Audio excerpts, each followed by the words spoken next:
Boa tarde, pessoal. Então, hoje começamos aí uma nova temporada aí no nosso ciclo de palestras. Então, a ideia é que a cada mês um dos nossos alunos ou recém-formados venham compartilhar com a gente seu trabalho, em geral, artigos que estão em fase, né, final, ou já submetidos, ou aceitos, né, ou publicados. A ideia é que seja um aluno por mês, podendo ter mais alunos aí nessa empreitada com a gente, tá? Então, hoje, em especial, a gente recebe o Hindenberg. O Hindenberg é aluno do nosso doutorado em estatística. Ele também é mestre em estatística formado pela FRJ e graduado em estatística pela Universidade Federal do Ceará. As áreas de pesquisa do Hindenberg englobam estatística bayesiana, estatística espacial, simulação estocástica e inferência causal. O Hindenberg é um aluno que tem trabalhado bastante aí, tem alguns artigos já publicados ou aceitos, e hoje ele vem compartilhar com a gente aí um outro trabalho dele, que pelo que ele me contou, está em fase de revisão, não é isso? Isso, revisão. É parte de um que está em revisão e o outro que está para ser submetido. Bacana. Então, obrigado, Hindenberg, por ter aceito o convite, por estar compartilhando com a gente seu tempo e seu trabalho. Obrigada. Obrigado, Kelly. Eu gostaria de agradecer a oportunidade. Acho que é uma iniciativa muito interessante, principalmente para a gente como aluno e, bom, oportunidade única de divulgar nosso trabalho do departamento e também para outras instâncias, né? Bom, hoje eu vou falar um pouco sobre estimação bayesiana de efeitos causais no contexto de observações estruturadas em multiníveis, né?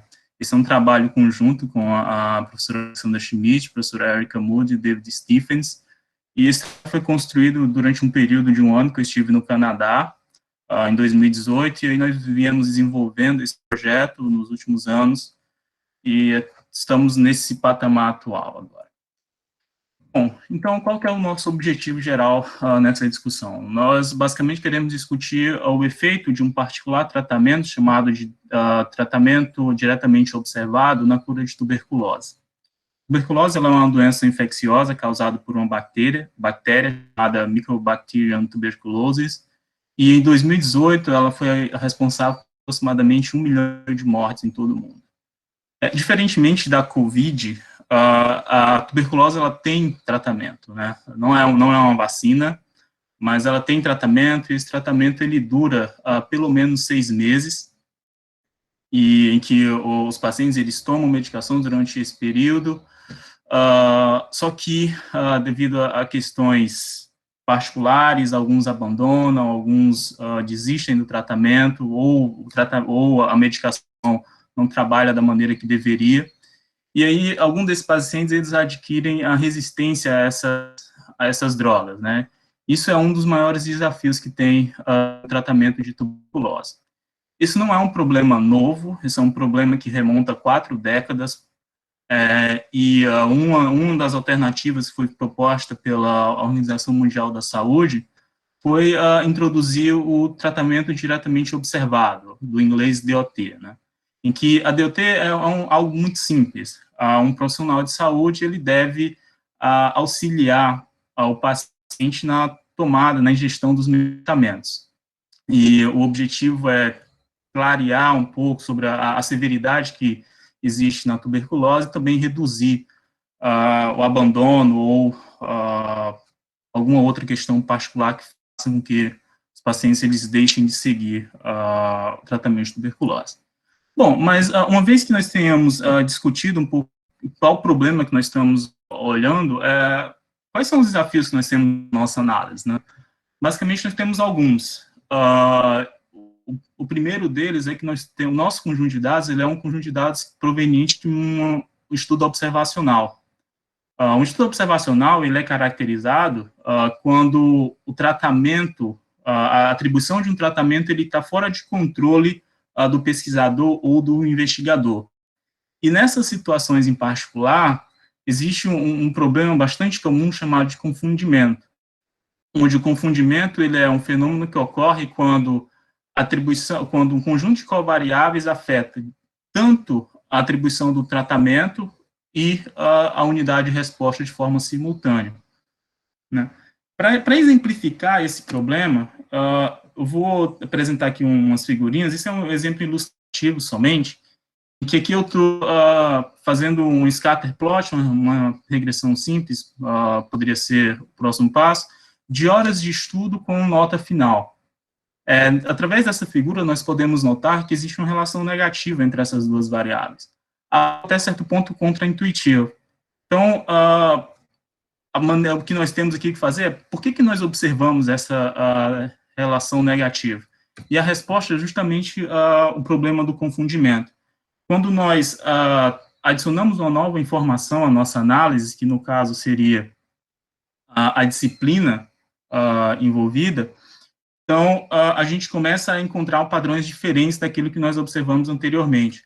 Por exemplo, aqui nós temos disciplinas de álgebra, inglês, ciências sociais, artes e educação física.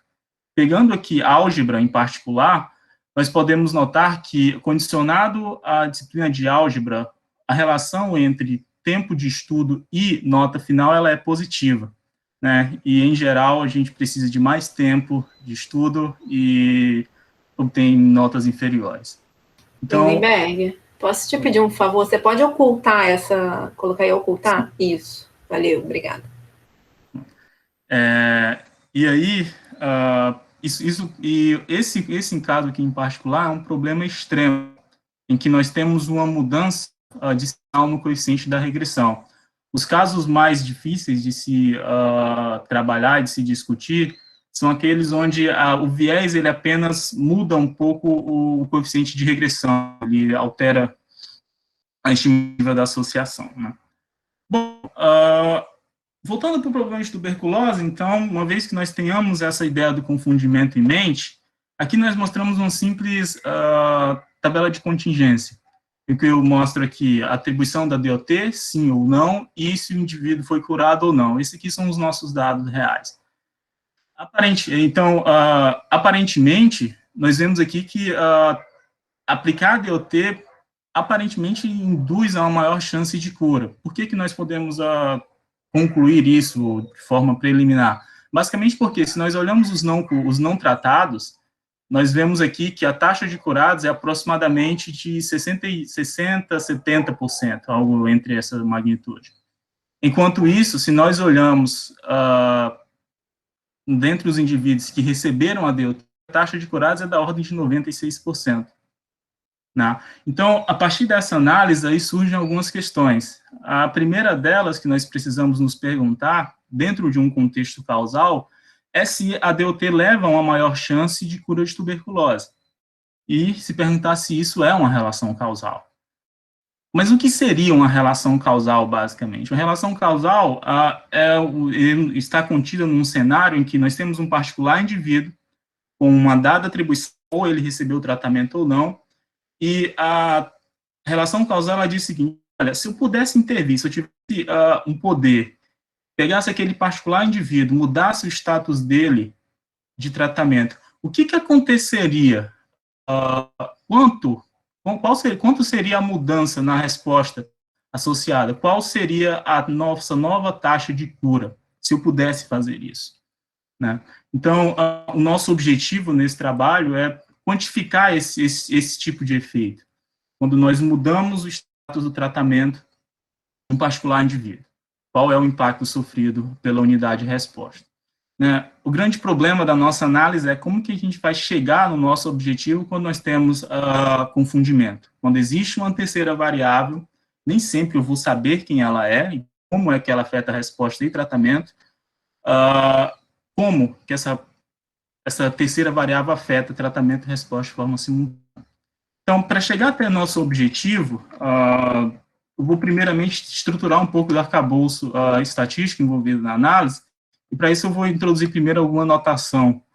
E aí, para nós, eu vou dizer que Y vai denotar nossa unidade de resposta, Z será um tratamento binário,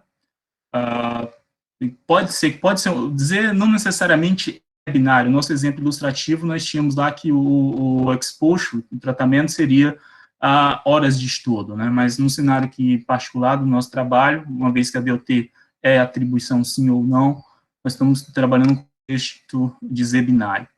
E aí, X é um conjunto de preditores ou covariáveis. E eu vou dizer que X é um confundidor se a distribuição de Y dado Z e X, ela depende de X, ou seja, ela é diferente de Y dado Z, e a distribuição de Z dado X, ela também depende, ou seja, ela é diferente de F de Z. Né? Então, se eu tenho se essa condição é válida, então eu vou dizer que X é um confundidor. Então, além disso, eu vou também introduzir uma outra notação, que é esse Y entre parênteses Z, que vai denotar uma hipotética resposta no cenário onde nós intervirimos no conjunto Z igual a Zzinho.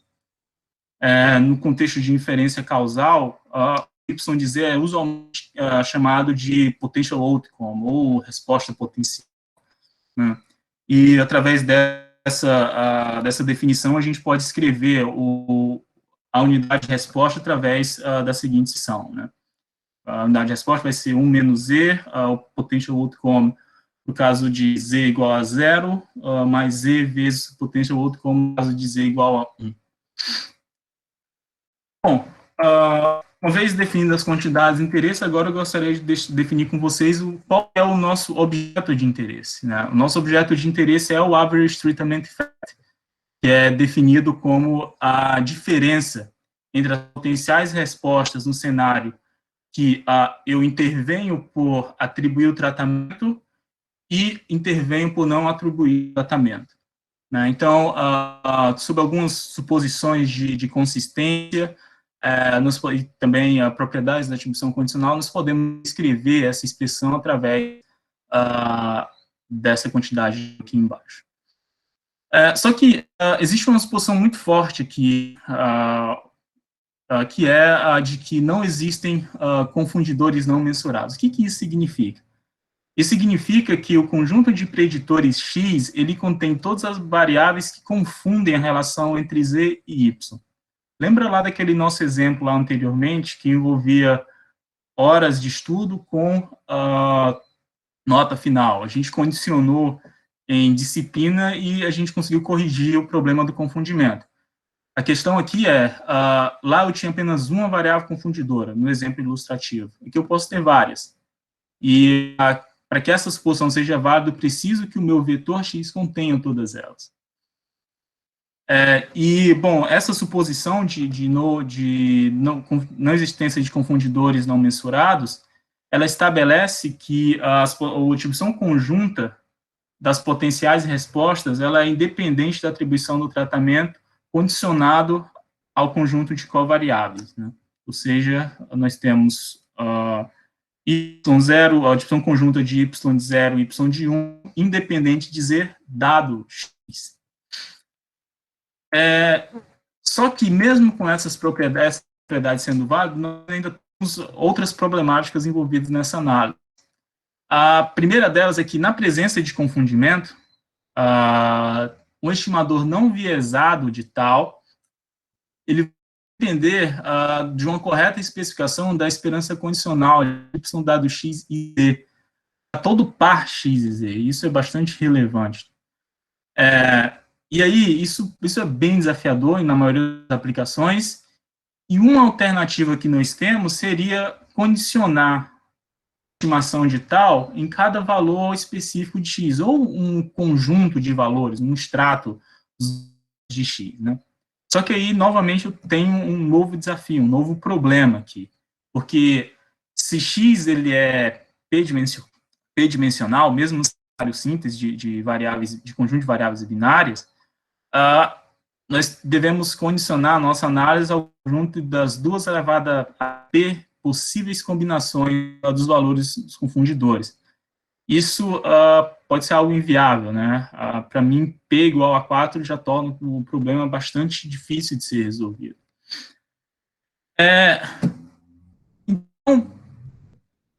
Então, dentro desse contexto, vamos lembrar um pouco o que é que nós temos até o momento, né? Nós queremos discutir o efeito da DOT na cura de tuberculose.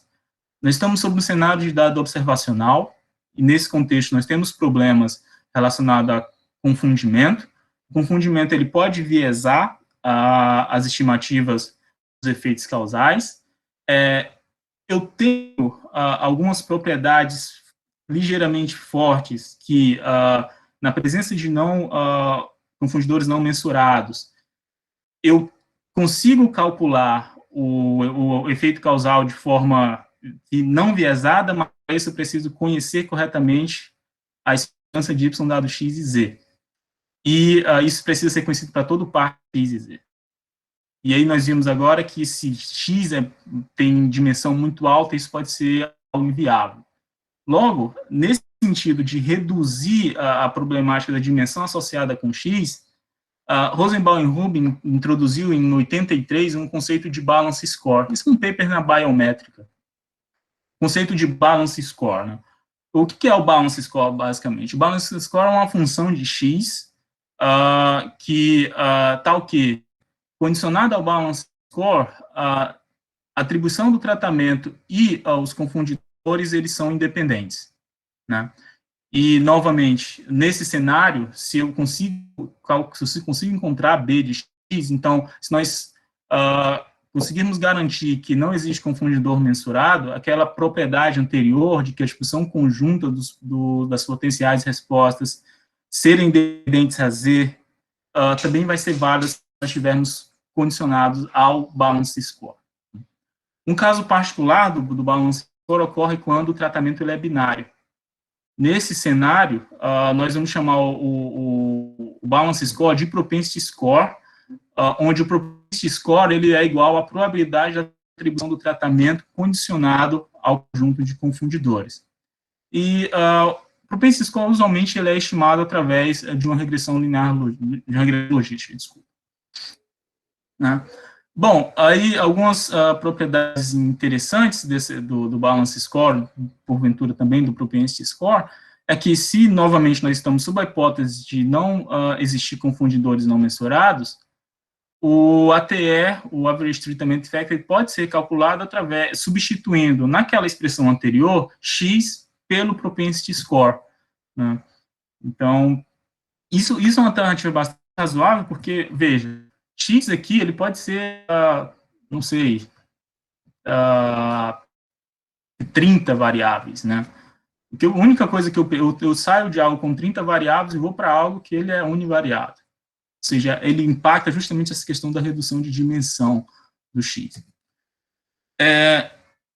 E qual que é a mensagem que nós temos desse resultado? Né? Isso é um resultado mostrado no artigo do Rosenbaum e Rubin. A mensagem principal que nós temos aqui é que, no cenário em que nós não temos confundidores não mensurados, unidades com o mesmo valor do propensity score, mas diferentes atribuições de tratamento, eles podem agir como um controle para o outro, né? E assim a gente consegue fazer comparações usando essas duas unidades.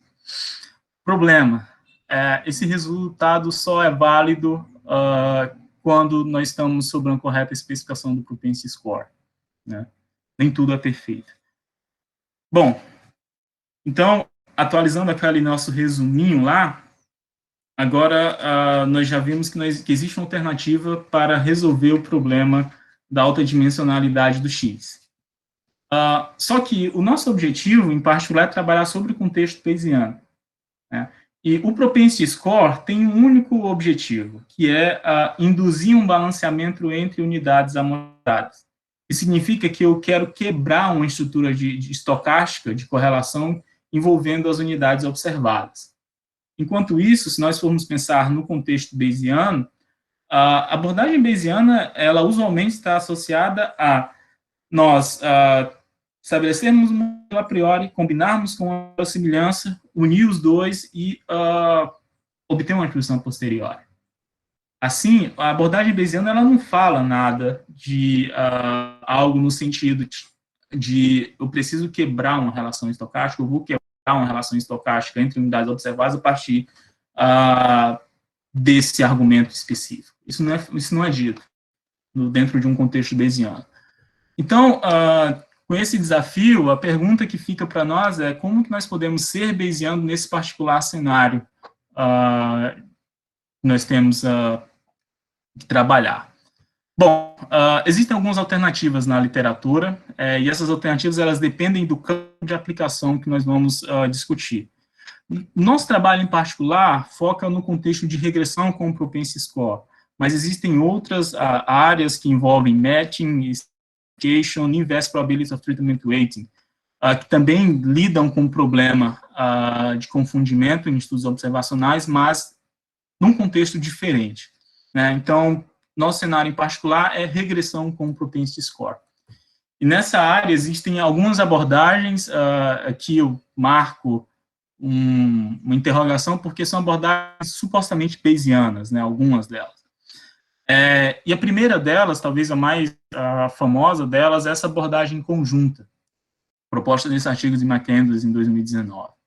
E essa é uma estrutura razoavelmente simples, né? Essa abordagem, ela presume que o modelo resposta, ele depende dos parâmetros que definem o modelo do tratamento, né? E assim ele constrói uma verossimilhança conjunta do modelo do tratamento com o modelo resposta, e assim fornece referência para os parâmetros de interesse, né? Só que existe um problema aqui nessa análise, e esse problema já é bem conhecido na literatura, que diz o seguinte, que basicamente ocorre porque uma vez que o modelo resposta, que a unidade de resposta, forneça informação para a estimativa de gama, ele também vai estar impactando o modelo do tratamento. E com isso, a estimação do Propensity Score acaba perdendo sentido, porque ele não mais será um balance score, porque ele não é mais somente uma função de X em particular. E isso, na literatura, é chamado de problema do feedback, né? E o que ele basicamente provoca é que ele distorce a propriedade de balanceamento e, com isso, ele induz algum viés nas estimativas dos efeitos causais, uma vez que ele não enfrenta o problema do confundimento. Outras abordagens que lidam com esse cenário, que vieram basicamente uma alternativa para esse problema do feedback, são o cutting feedback e o two-step. O cutting feedback, ele é um problema derivado de uma técnica chamada modularization, de um paper de 2009, do Liu, acho que na Bayesian Analysis, se não me engano, e que, basicamente, ele trabalha da seguinte forma: eu tenho um esquema de MCMC, de Markov-Chain Monte Carlo, e nesse esquema de MCMC, eu preciso calcular as condicionais completas dos meus parâmetros desconhecidos. O cutting feedback, ele é bem simples.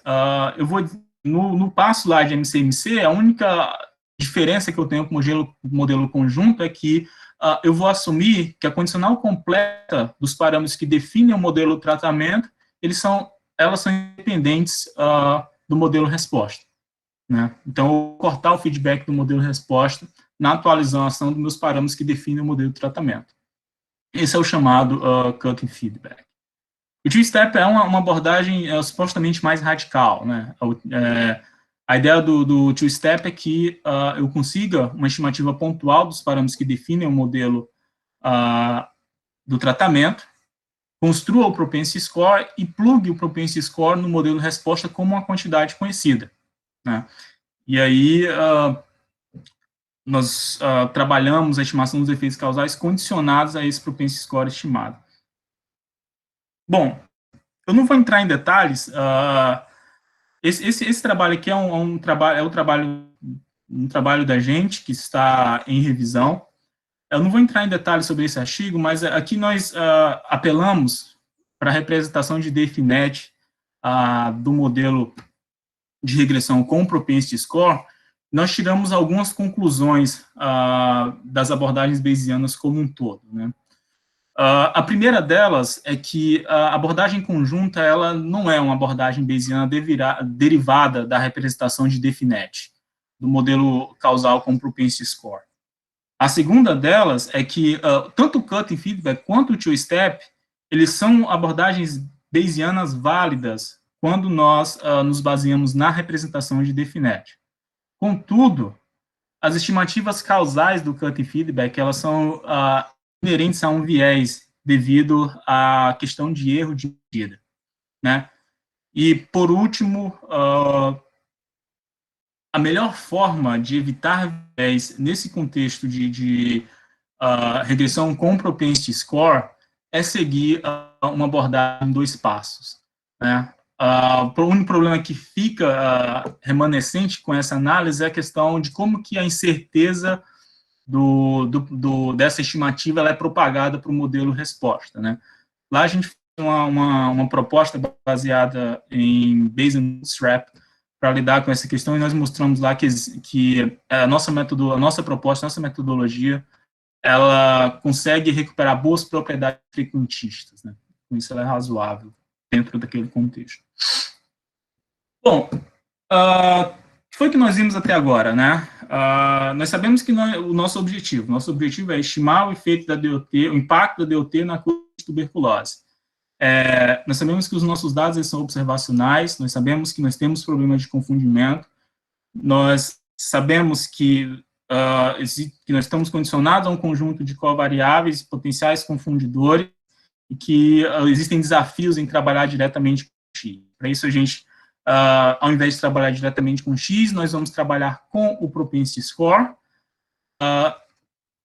agora nós adicionamos como que nós trabalhamos com o Propensity Score dentro de um contexto bayesiano baseado na representação de deficiente, né?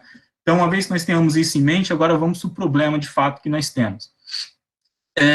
O nosso conjunto de dados, ele consiste de 7.951 casos de tuberculose com diagnóstico final do Sistema Único de Saúde, né, em 2016, no estado de São Paulo. O estado de São Paulo ele tem um total de 645 municípios e aproximadamente 46 milhões de habitantes, né, e desses 46, 40 milhões vivem em áreas urbanas. Então, o nosso conjunto de dados, ele possui casos em 373, foi responsável por somente 32% dos casos observados. Nesse mapa, nós temos uma ilustração das cidades onde nós tivemos pelo menos um caso de tuberculose em 2016. Né? Essa identificação é feita através das cidades que estão coloridas pela cor cinza. Então, se colorido com cinza, eu tive ao menos um caso de tuberculose no estado. Por que eu estou mostrando esse gráfico? Né? Posteriormente, vocês vão ver que nós temos interesse em discutir um pouco da estatística espacial. Né? Essa é uma das minhas áreas de pesquisa até. E uma abordagem usual para trabalhar nesse contexto é o contexto de propor modelos que lidem com dados de área. Só que, como eu não tenho observações em muitas cidades, eu acabo construindo ilhas na minha análise. Isso é um problema muito grave.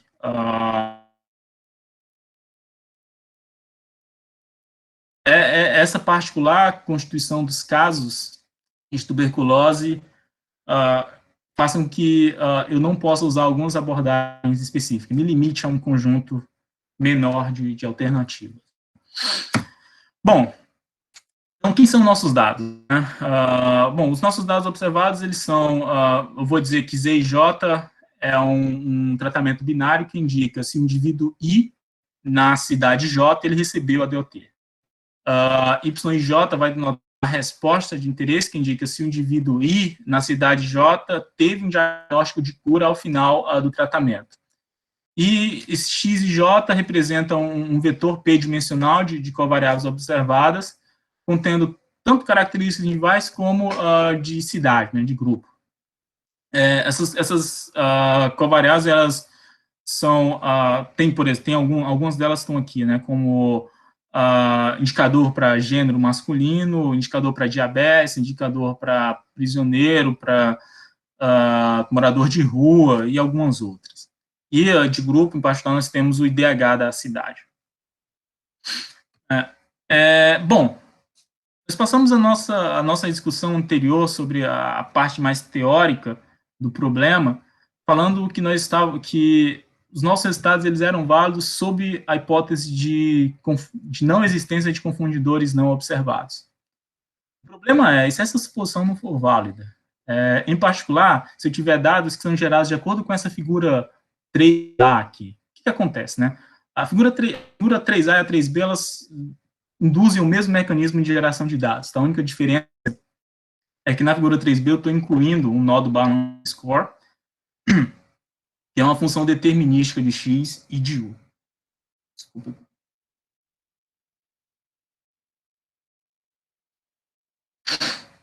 De X e de U, tá? Essa substituição ela não altera o mecanismo de geração dos dados, mas ele ilustra bem qual que é o papel do Propensity Score nessa análise. Bom, então, o que pode ser dito, né, sobre esse problema? Algumas questões que nós posicionamos aqui para nos perguntar acerca dessa questão são as seguintes. Existe alguma característica social do indivíduo que desafia a atribuição da DOT?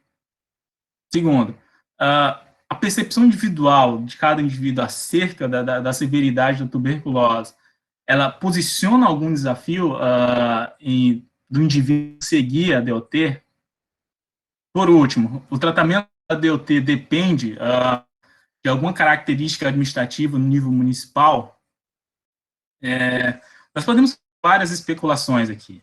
Se nós não tivéssemos em nível municipal e trabalhássemos em nível federal, acho que ninguém teria dúvida sobre essa terceira questão aqui. Mas, ainda assim, isso seria especulação. Então, a resposta que nós temos para todas essas questões aqui nós não sabemos. A verdade é essa. Então, para lidar com essa situação em particular, nós propomos trabalhar sobre um contexto de modelo, um contexto multinível, né, um contexto bayesiano multinível. E nessa análise, nós seguimos um procedimento similar àquele discutido lá no cenário anterior, baseado na representação de DEFINET também. Então, para estruturar o problema, nós temos o conjunto de unidades observadas, ela é uma tripla, que contém resposta, tratamento e confundidores. Nossa abordagem trabalha sobre a decomposição do modelo preditivo conjunto dessas três quantidades, né? Então, escrevemos o modelo preditivo conjunto através da seguinte expressão. Essa expressão aqui, ela tem um apelo causal, que é derivado de conceitos de Direct Acyclic Graphs, e, bom, tem um apelo causal por trás que eu não vou entrar em detalhes, né? E a nossa abordagem, ela presume que cada componente aqui em particular, ela admite uma representação de DEFINET, né? Então, a nossa análise é pautada sobre a estruturação.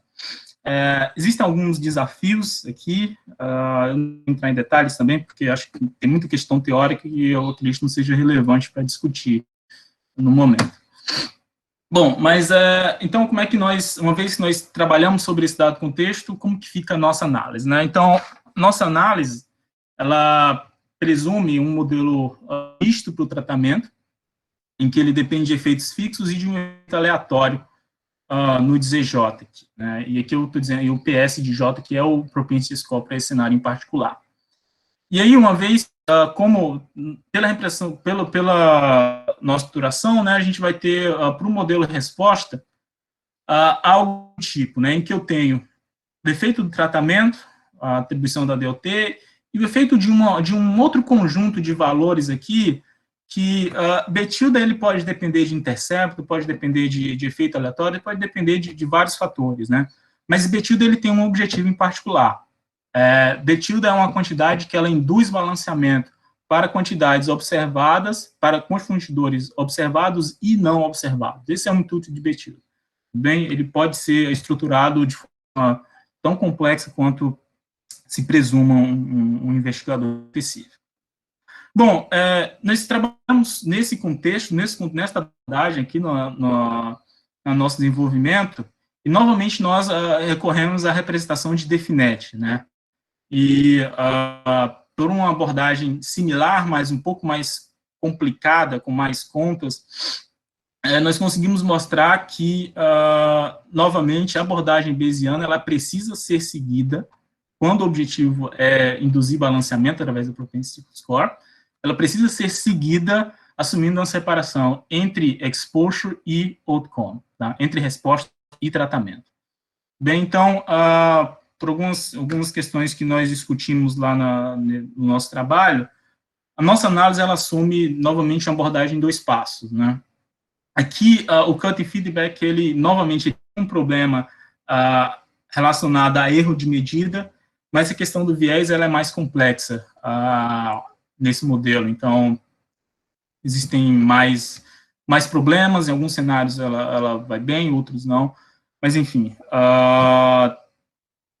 por questão de prudência, nós sugerimos que a melhor maneira é seguir a abordagem em 2 passos. Né? Bom, então, para avaliar a nossa abordagem proposta, nós vamos analisar alguns estudos simulados, né? E aí, os nossos estudos simulados, eles basicamente derivam desse grafo aqui em particular. Nesse gráfico, nós temos que U ela é uma unidade não observada, e T e W são mediadores na relação entre U e Z e U e Y, respectivamente. Por que nós escolhemos essa estruturação? Né? Porque essa estruturação ela nos permite trabalhar uma atribuição conjunta da T e W de modo que eu consigo discutir níveis diferentes de confundimento, né? E aí esse confundimento vem de variáveis não observadas. Então, nós realizamos 2 estudos simulados. O primeiro é um estudo simulado analítico, que nós trabalhamos com modelo normal para tratamento e normal para resposta. Desculpem. E nós consideramos o modelo de resposta sem intercepto, TJ e WJ são como definidos preliminarmente, e a nossa ideia aqui é conseguir calcular o valor teórico do viés derivado de algumas abordagens propostas aqui. Então, nós temos esse mecanismo que gera os dados, e nós temos propostas aqui, tanto para o modelo do tratamento, como para o modelo resposta. Em particular, nós ajustamos 2 estruturas do modelo do tratamento, né? Uma que é uma regressão linear simples e uma outra que é uma regressão linear, de efeitos mistos, e que eu adiciono aqui um efeito independente a nível de cluster, a nível de grupo, né? Uma vez que eu tenha ajuste esses 2 modelos, eu obtenho os valores preditivos, né? Estimativa preditiva do Z para cada um desses modelos. Eu vou dizer que esse cara é o nosso balance score, tá? Dá para se provar que ele é o balance score facilmente, tudo bem?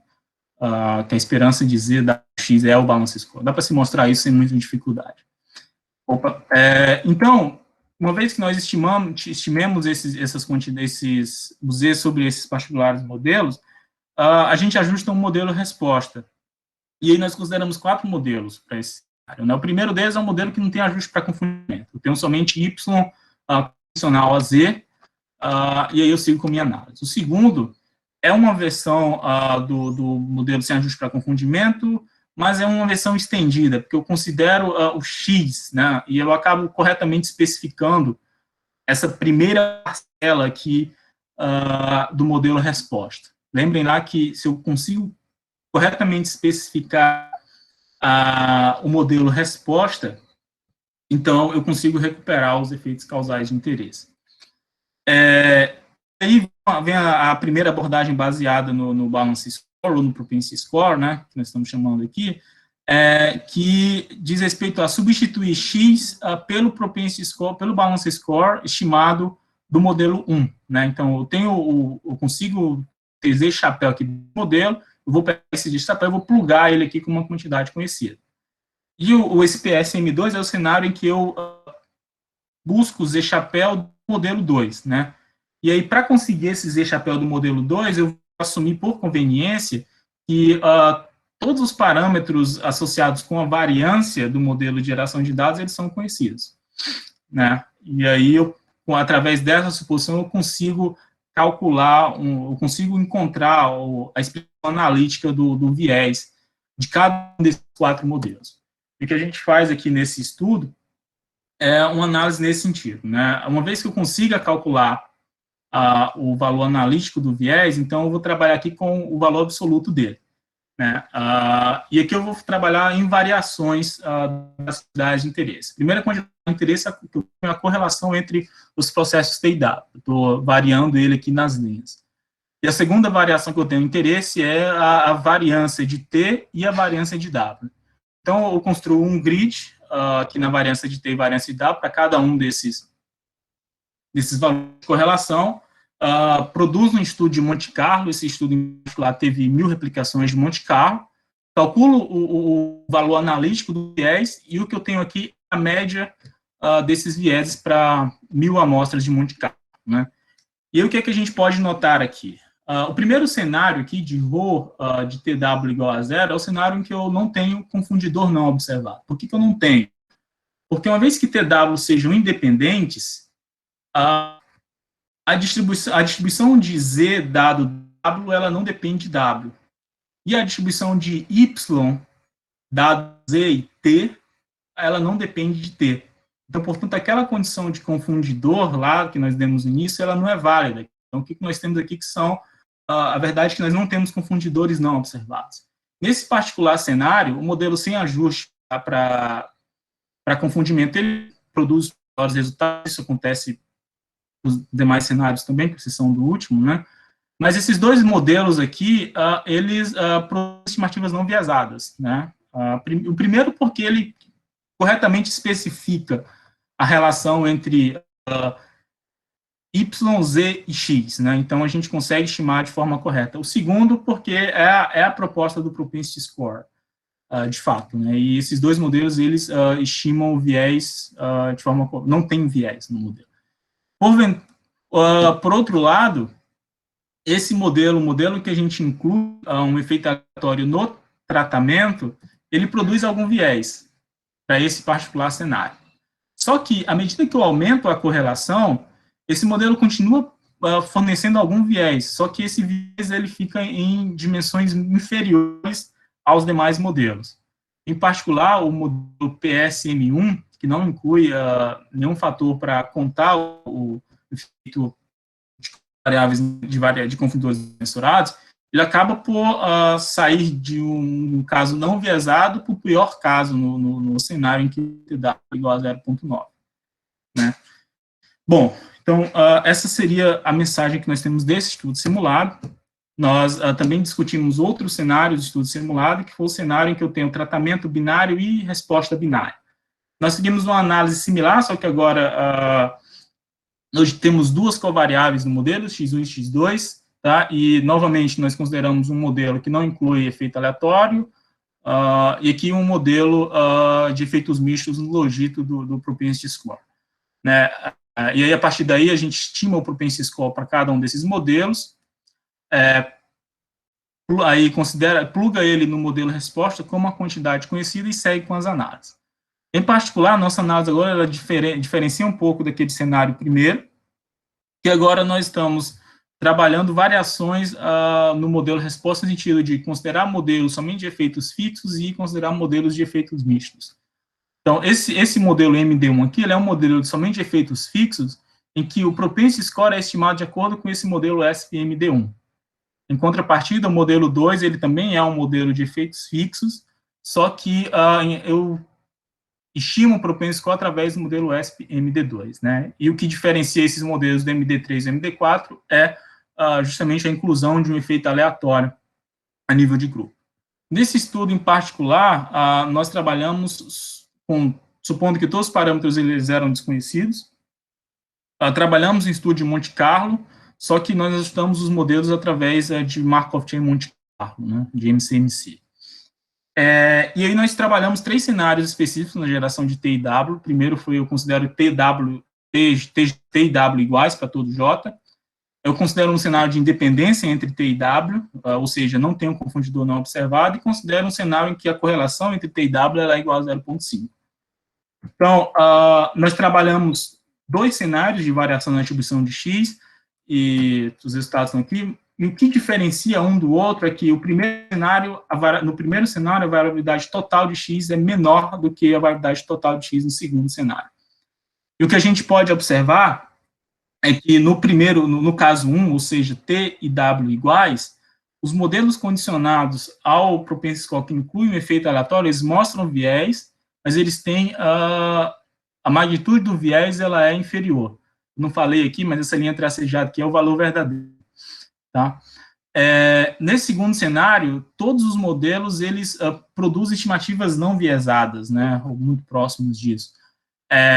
Só que a inclusão, se nós notarmos, que olharmos com um pouquinho mais de cuidado, nós vamos notar que a caixa dos box plots ela está mais larga nos cenários que estão condicionados ao propensity score estimado sobre o modelo que inclui o efeito aleatório para contabilizar confundidores não mensurados, né? Então, quando a gente inclui o efeito aleatório, a gente acerta em média, mas a gente pune a variância das estimativas.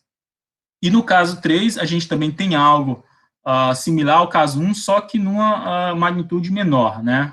Os valores aqui, as caixas estão mais próximos do valor verdadeiro. O que diferencia os resultados desse primeiro estudo, onde a variância do X é menor do que, a variância total do X é menor do que nesse segundo estudo, é que, quanto maior for a variância do X, maior o impacto no modelo que não inclui o efeito aleatório na unidade de resposta, ele acaba sofrendo algum impacto de maneira que as estimativas desse modelo elas sejam um pouquinho melhores, ou talvez até um pouco piores mesmo, dependendo da visualização aqui, do que o cenário em que eu estou condicionado ao propensity score estimado sobre o modelo ESP-MD1, onde eu não incluo variável para contar confundidores não mensurados no modelo do tratamento, né? Novamente, a gente consegue ver que aqui eles recuperam o valor verdadeiro, mas a inclusão do efeito aleatório ela pune a variância das estimativas, e o resultado similar a 1 pode ser observado em 3. Bom, enfim, uma vez que nós discutimos esses estudos, agora vamos para a análise dos dados, né? Então, na análise dos dados, nós consideramos um modelo logístico para o tratamento, né, um modelo de efeitos mistos, tal como a gente discutiu anteriormente, e o NUS-EJ aqui, ele, como já vimos falando, ele conta por alguma característica comum entre indivíduos que moram na mesma cidade e não foi observada, né? E nessa análise em particular, nas dados reais, nós ajustamos 3 modelos para o tratamento, né? O primeiro modelo supõe que o NIS-EJ ele é 0 para todo J. O segundo modelo, eu considero que o NIS-EJ é um efeito independente ao longo das cidades. E um terceiro modelo, que é um modelo espacial, né? Que é um modelo que tenta capturar a relação espacial entre as cidades. E esse modelo aqui, devido às restrições que nós temos daquele mapa que eu mostrei anteriormente, ele está restrito ao fato de que o SJ ele é o centroide da cidade J, é o ponto central daquela cidade, né? E nós estamos trabalhando um processo gaussiano para as coordenadas dessa função de covariância, que depende da distância euclidiana entre esses dois centroides. Certo? Então, esses seriam os nossos 3 modelos para o tratamento. Né, e aqui nós apresentamos uma medida de diagnóstico bastante comum, né, na área de inferência causal, né, que é o Standardized Mean Difference. Standardized Mean Difference, acho que, em amostragem, acho que nós já vimos, e pelo menos cheguei a ver na minha graduação, o que é. Não vou entrar em detalhes aqui, mas o Standardized Mean Difference, ele em geral, diz o seguinte: se eu tenho valores acima de 10%, eu tenho indicativo de confundimento, né? Essa análise aqui é somente para unidades observadas. E aí, o que nossa análise do Standardized Mean Difference aqui está dizendo é que eu tenho algumas covariáveis aqui que passam essa faixa de 10%, como IDH, indicador de AIDS, indicador de prisioneiro, né? E então essas variáveis se configurariam como confundidores. E aí eu tenho algumas abordagens aqui que são o Weighted Standardized Mean Difference, né? Que é quando a gente tem um propensity score e a gente calcula a versão ponderada do SMD, né? E aí a gente tratou esses 3 modelos, né? SPMD1, SPBMD2, SPB3, e o PS1 é o desse MD1, o PS2 é o do MD2 e o PS3 é o do MD3. E o que a gente pode notar aqui é que nenhuma dessas abordagens, elas essas abordagens ponderadas, elas puniram o diagnóstico do SMD, né? Todos dentro do intervalo, em particular, somente prisioneiro forneceu estimativas acima de 5%, né? Então, está dentro do intervalo razoável. Outro diagnóstico nessa área é os box plots confrontando o propensity score entre a unidade não observada com a unidade observada. Isso aqui é para testar uma particular propriedade chamada positividade, que é uma suposição importante na identificação de efeitos causais. Né? E aí a gente olha através dessas figuras que quem fornece a melhor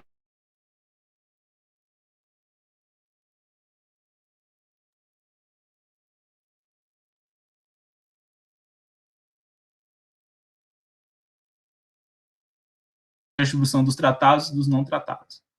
Né? O problema aqui é que o STMD1 ele não produz estimativas próximas de 1 ou próximas de 0, sugerindo que a atribuição do tratamento ela é bem restrita a um determinado intervalo. Bom, e aí os nossos diagnósticos pareceram ok, ou ao menos razoáveis para todos os modelos que nós ajustamos, e aí nós vamos trabalhar o modelo resposta, né, a análise do modelo resposta. Nesse contexto aqui, nós trabalhamos 15 modelos, eu peço desculpas, mas eu vou passar, vou tentar explicar para vocês aqui, talvez isso seja um pouco chato, mas o que acontece aqui? Eu tenho os primeiros 3 modelos, eles são modelos que eles não incluem nem covariável e nem o propensity score, mas eles trazem variâncias da relação de y dado z. O primeiro deles é o modelo que ele é o modelo y, um modelo de efeitos fixos que eu tenho somente z como covariável. O segundo modelo é um modelo de efeitos mistos, em que eu estou condicionado a z e tem um efeito aleatório independente a nível de cidade. O terceiro modelo, ele é um modelo similar ao modelo MD2, só que ao invés de ter um modelo independente, eu tenho um modelo espacial, tá? Tal como definido lá no modelo de tratamento.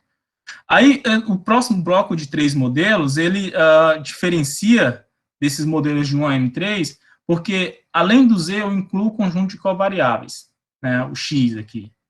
E aí eu tenho as mesmas relações. E aí, M7 a M9, ao invés de X, tenho o propensity score estimado sob o modelo MD1. É esse aqui com nulo ZJ igual a 0 para todo J. E aí o MD2, esse do M10, desculpa, até o M12, já é a mesma relação anterior, só que substituindo o propensity score PS1 por PS2, que é o propensity score estimado sobre o modelo ESP-BMD2. E por último, o bloco de parâmetros, do bloco de modelos do 13 ao 15, é a mesma ideia, só que substitui PS2 por PS3. Né? O propensity score estimado sob um efeito aleatório espacialmente estruturado, né? Baseado nos centroides de cada município. Bom, e aí a gente tem alguns resultados da nossa análise. Nosso objetivo é calcular efeito causal, então aqui a gente não está mostrando sumária posterior dos parâmetros. O que nós estamos aqui mostrando inicialmente é a odds ratio do tratamento, né, exponencial de beta Z. E aí, tem alguns resultados aqui super interessantes para a área em particular. Lembra que esse primeiro modelo aqui é o modelo que está condicionado somente a Z, né? Quando eu estou condicionado somente a Z, eu tenho uma estimativa aqui pouco abaixo, em torno de 18%. Só que aí, 18 vezes, desculpa. Só que aí, quando eu incluo o efeito aleatório, eu praticamente perco o overlap da minha estimativa desse efeito aqui em particular, né? E aí, o MD2, e quando eu salto do MD2 para o MD3, eu não tenho muita diferença. Esse problema aqui, dessa diferença quando a gente inclui um efeito aleatório, é usualmente chamado, na literatura de estatística espacial, de spatial confounding, né, que é uma outra problemática do tema aqui. E essas diferenças, elas ocorrem para o modelo M1, que é o que está condicionado somente a Z, para o modelo M4, que é o que está condicionado somente aos X, para o modelo M7, que é aquele que está condicionado ao propensity score estimado, considerando somente efeitos fixos, né? E aí, quando a gente salta para o modelo M10, M11, M12, M13, M14 e M5, o efeito do confundimento espacial, ele parece ser bem... Parece não, ele irrisório até certo modo. Comparado ao efeito nesses 3 modelos aqui, ele é irrisório. Sugerindo que a inclusão do modelo, do efeito aleatório no modelo do outcome, ele não produz efeito na estimativa do efeito causal de interesse. Tudo bem? Ou seja, a gente tem menos efeito de confundimento espacial aqui, né? E aí o importante é ressaltar também que a inclusão, o efeito ser independente ou espacial não produz diferenças significativas, né, nas nossas conclusões. Além da odds ratio, nós também trabalhamos com o ATE, com o Average Treatment, né? O ATE é definido de uma forma um pouquinho diferente porque lá é baseado em diferença em esperanças, né? Algo relacionado a esperanças. Mas novamente a gente observa aquela questão do overlap, esses 3 modelos aqui. A gente também observa para esses modelos M10, M11, M12, M13, M14, né? Mas a maneira como esse overlap aqui acontece é diferente dos demais modelos, né? E como uma conclusão aqui bastante razoável para o nosso procedimento é que, ao condicionarmos no propensity score, que inclui um efeito aleatório, ele aumenta aproximadamente 5%, né, o valor do ATE. Né, ou seja, que é uma diferença bastante significativa nessa classe de problemas. É um tratamento que a cada 100 pessoas, 5 delas são curadas, tendo em vista um tratamento alternativo. Bom, então, quais são as nossas conclusões, né? Nós discutimos a inclusão do efeito aleatório no propensity score para modelos multiníveis. Nós vimos que a inclusão do efeito aleatório no modelo do propensity score, ele pode negativamente afetar diagnóstico de balanceamento de covariáveis mensuradas, né?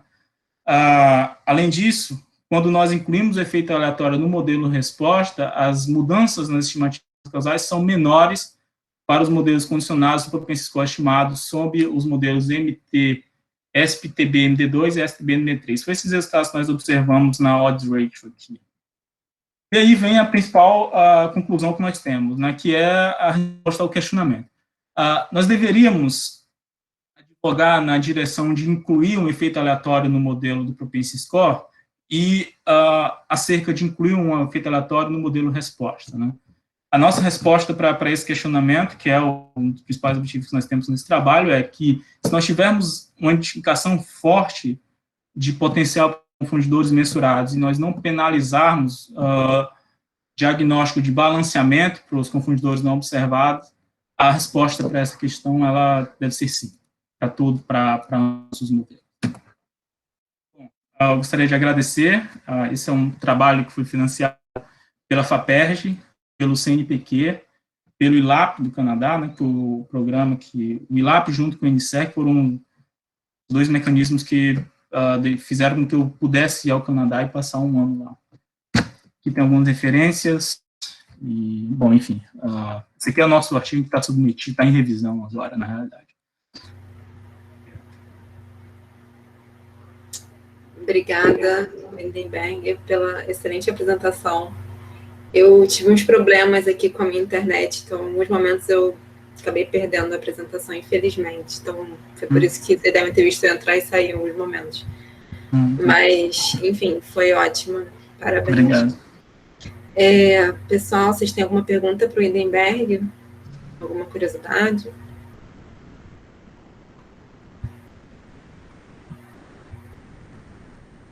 Aproveitem que estamos entre alunos, basicamente. Estamos galera do fundão hoje. Pessoal, então, se eu puder quebrar o gelo... Oi, Carlos, tudo bem?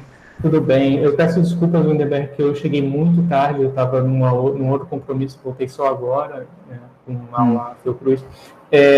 Você poderia voltar na definição de propensity score, por favor? Eu não conheço quase nada de causal inference, e essa definição eu vejo que aparece em todo lugar. Então, como ninguém perguntou, eu queria só entender exatamente o que é, mas é mais para a minha própria educação mesmo, né?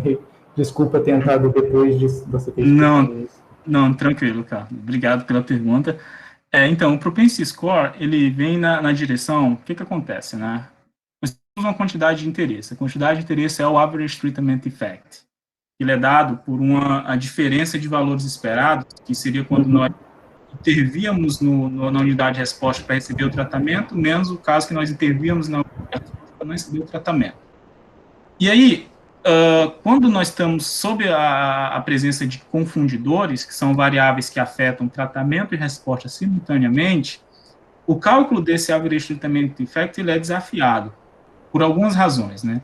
A primeira delas é que nós temos confundimento, então, o cálculo baseado nessa expressão, ele depende de nós conhecermos essa esperança condicional para todo par x e z. Né? Mas isso é um tanto quanto ser muito otimista, né? Conhecer o modelo verdadeiro.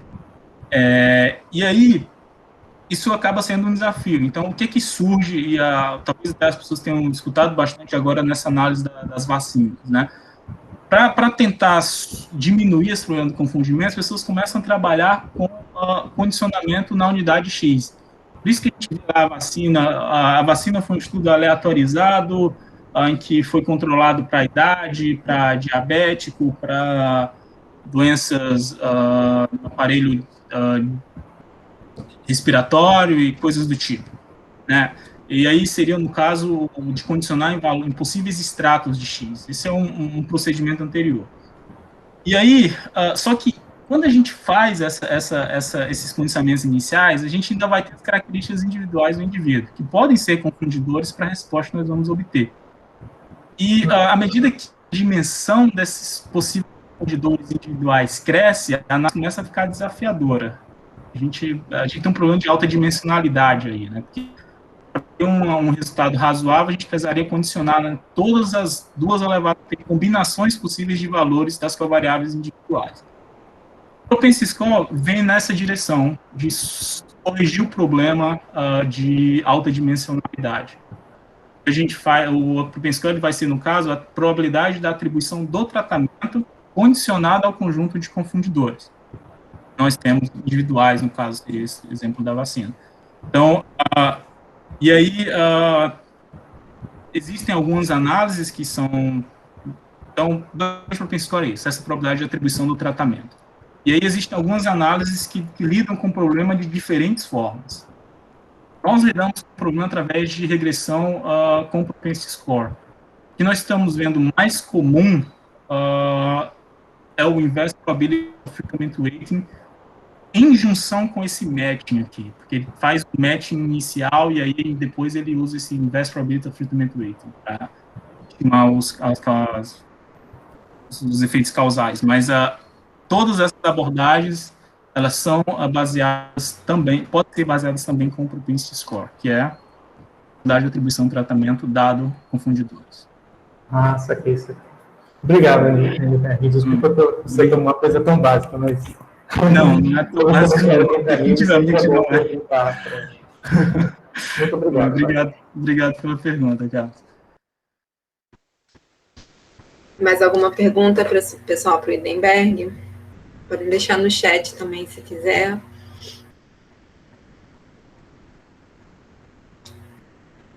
O Idenberg, vocês têm extensões desse trabalho? Vocês têm pensado? Desse trabalho específico, não, a gente parou nesse... São dois projetos, é o caso que nós não cuidamos do confundidor não observado e esse do cenário que a gente cuida do confundidor não observado. Eram os dois projetos que nós tínhamos em mente. No momento, eu estou trabalhando num outro contexto, também em causalidade, que é impacto de intervenção, né? Também vem mais ou menos na mesma direção. Legal. É um assunto que está super na moda, né? Acho que causalidade a gente não teve nenhuma palestra aqui nesse ciclo, mas confundimento a gente teve do Marcos Prates. Marcos Prates, isso. O Marcos Prates, o confundimento que ele discute é um confundimento amostral, que vem de um cenário amostral, né, derivado de um cenário amostral. Nosso confundimento é um confundimento que vem de um cenário estrutural. O dado ele é gerado com uma dependência estrutural.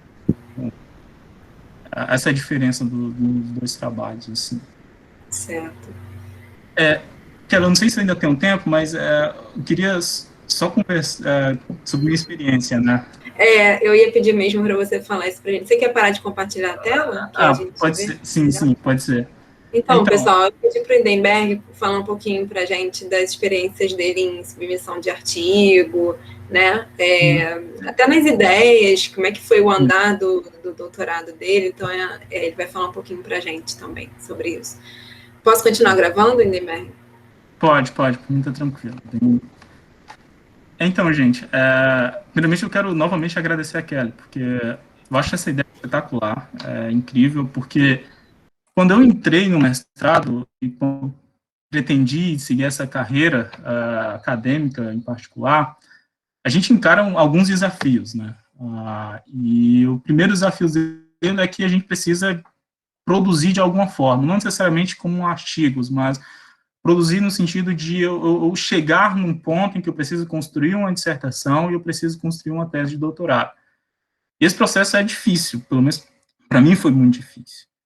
E quando o passo mais difícil para mim que eu tive foi a questão, olha, eu consigo escrever modelos, eu consigo ser técnico, eu consigo escrever coisas complexas, mas às vezes eu não tenho um problema para resolver.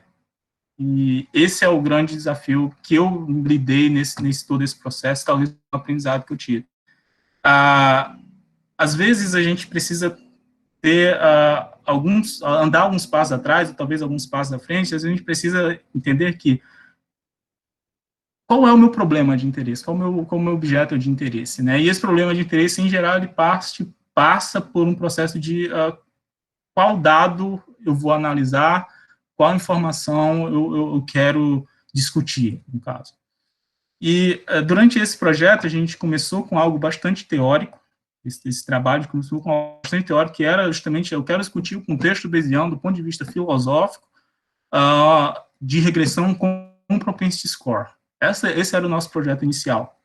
E aí a gente trabalhou esse primeiro projeto, e aí veio a questão, olha, a gente está trabalhando com algo que eu não acredito que é válido na prática, que é a questão de confundidores não mensurados. Como que a gente estende isso? Como que a gente olha para esse cenário em particular, né?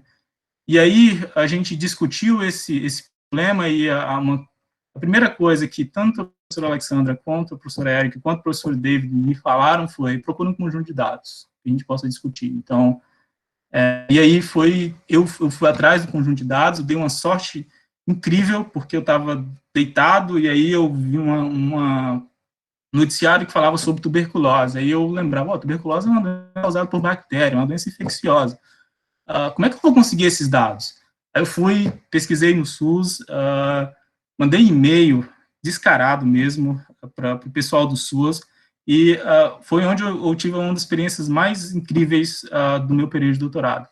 Porque eles responderam com mensagens assim, tipo, não, a gente está disposto a ajudar vocês sim, a gente está disposto a te ajudar. E eu acho que às vezes a gente precisa ter essa iniciativa e de a gente procurar e tentar mandar a mensagem e ver qual é a resposta, né?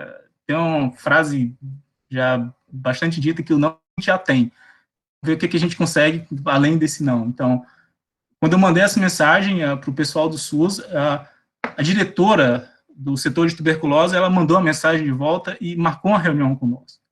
E aí, tipo, ela teve a iniciativa. Então, foi algo que valeu muito a pena. Então, eu acho que às vezes vale ter essa iniciativa de, olha, eu quero analisar esse dado, eu vou ver onde é que eu posso conseguir. A gente tem um SUS, o SUS é o SUS, né? Então, essa foi, acho, talvez a maior experiência que eu tive nesse período do doutorado, assim, foi uma experiência muito boa. Desde então, eu mando mensagem para o SUS toda hora e eles me respondem toda hora.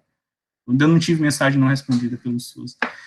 E, com respeito, essa foi uma experiência mesmo com relação ao desenvolvimento da tese. Com respeito à submissão de artigo, nossa, gente, é difícil. Eu não digo nem a parte de revisão, eu digo submeter, porque submeter envolve escrever, e escrever é difícil, fazer as ideias se encaixarem uma na outra, fazer com que outras pessoas vejam sua ideia e ela faça sentido para eles e não para você, é difícil. E nesse processo, acho que eu cheguei até a mandar um artigo no grupo, né, do DME para lerem, porque, de fato, eu acho que é muito importante a gente ter ideia do passo a passo da construção de um artigo. Assim. Para mim, ter a professora Alexandra como orientadora fez muita diferença.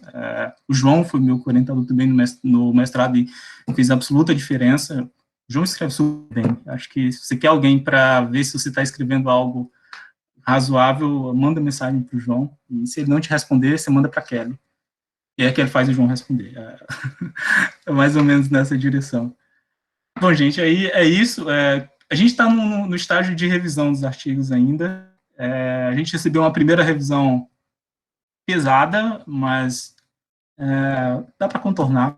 Nunca são só amores. As pessoas veem o trabalho, elas precisam dizer alguma coisa e elas dizem da forma que convém a elas, né? E a gente vê o que é que vai em seguida. A gente não recebeu o primeiro, então já pode ser que eles se interessaram, então vamos ver o que acontece. A gente era isso. Nossa, Hindenberg, eu acho que o meu pedido para você, assim, a sua resposta foi além das minhas expectativas aqui. Eu cheguei a dar uma pequena emocionada aqui. Parabéns, super parabéns, pessoal. Acho que a ideia é que... Pode falar, Hindenberg. Não, só agradecer. A ideia, então, é que o Hindenberg compartilhasse com vocês as coisas que ele já passou, e cada um tem a sua história, né? Cada um vai ter um passo a passo a seguir aí. A questão de procurar o dado para mostrar a utilidade da metodologia talvez uma das tarefas mais difíceis, né? Porque a gente cria a metodologia e depois cadê o dado? Né? Então, tem gente tem trabalhos até que é o contrário, você tem um problema prático para resolver, tenho dado já e vou melhorar metodologias, criar metodologias, então tem várias formas de caminhar para construir o seu projeto de pesquisa. Então, a experiência do Hindenberg é essa. Eu acho que também a resposta positiva que você teve com relação ao dado poxa, muito legal, porque não é tão comum, infelizmente. Eu não sei se eu dei sorte ou se eu escrevi a pessoa certa, eu não sei. Foram muito simpáticos. Foram muito simpáticos. Legal. Muito legal. E a parte com relação à submissão de artigos, né? Eu imagino que a Alexandra também tenha te instruído desde o começo, de tentar sempre documentar as coisas para, no futuro, pensar em ter aquilo tudo ali no papel, todas as suas ideias, suas contribuições num papel, e que seja fácil das pessoas que estão de fora, para que as pessoas que estão de fora possam compreender o que está ali, que é uma tarefa difícil, que é o que você falou, né? Submetir, agora referir, vai ver, e tem que convencer a ele de que aquilo faz sentido, de que aquilo é, de fato, uma contribuição para aquela determinada revista. Pode ser, que algumas revistas têm um viés, né, para um lado, outras para o outro, então você tem que escolher também a revista certa, ou vai para uma, e depois, até na rejeição, eles te indicam, não manda para essa revista aqui, né, e aí você vai para o caminho que é o mais certo. Então, aí você conseguiu, então, do seu mestrado, você conseguiu um artigo, então... Foram dois.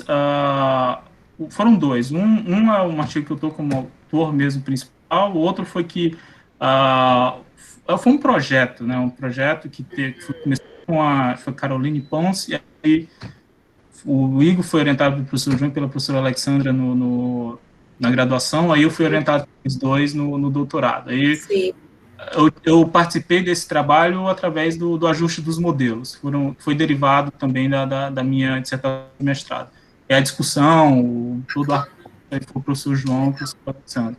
Legal. E agora no doutorado você está aí com as suas, confeccionando seus artigos aí para submissão, ou já está em revisão?